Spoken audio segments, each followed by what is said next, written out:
Почитувани, изјавата на надлежните од Прилепската болница дека до вчерашните 120 вработени со договор на дело останале без работа, бидејќи државата не дала согласно за нови вработувања, е лага и тешка манипулација со јавноста.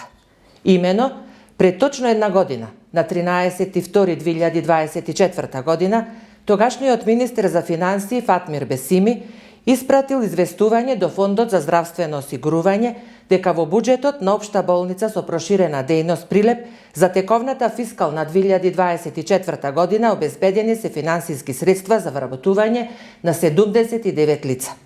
Конкретно, на барањето на тогашното раководство на Прилепската болница, Министерството за финансии во владата на СДСМ дало согласност за вработување во болницата на 8 доктори, 35 медицински сестри, 25 болничари, 4 дипломирани физиотерапевти, 3 возачи, медицинска сестра со висока стручна спрема, дипломиран оптометрист, фармацевт и лаборант. За време на изборната кампања на ланските парламентарни избори, лидерот на тогашната опозиција, сегашен премиер Христијан Мицкоски, ветуваше нови вработувања во здравствените институции и притоа исклучувајќи ја секоја можност за партиски реваншизам и вработување со партиски клуч. Истовремено, веднаш после промената на власта, во иста насока беше изјавата на новиот министер за здравство Арбен Таравари кој рече: до крајот на оваа година ќе биде објавен конкурс во кој ќе бидат примени на работа над 1000 лица средно медицински персонал. Тука не подразбирам само медицински сестри, туку и болничари, лаборанти, тие што беа со договор на дело. Но и тоа повторно е малку и ќе имаме потреба за уште.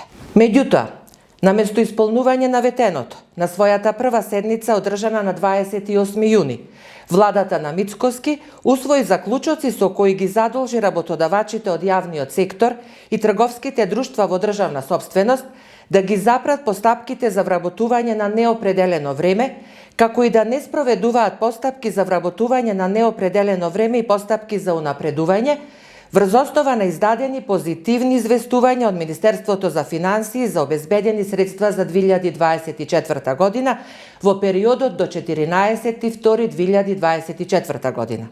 Како потврда на кажаното ги приложуваме двата документи.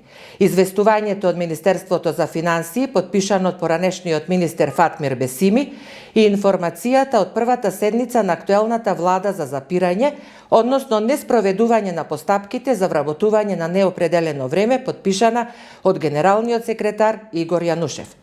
Господа од ДПМН и знам, зошто ги излажавте вработените со договор на дело во Општата болница со проширена дејност Прилеп? Зошто не им дадовте решенија на 79 лица за кои владата на СДСМ обезбеди финансиски средства за вработување на неопределено време? Зошто си играте со човечки судбини? Господине министер за здравство Арбен Таравари, зошто не го одржавте ветувањето и не распишавте конкурс за вработување на над 1000 лица средно медицински персонал?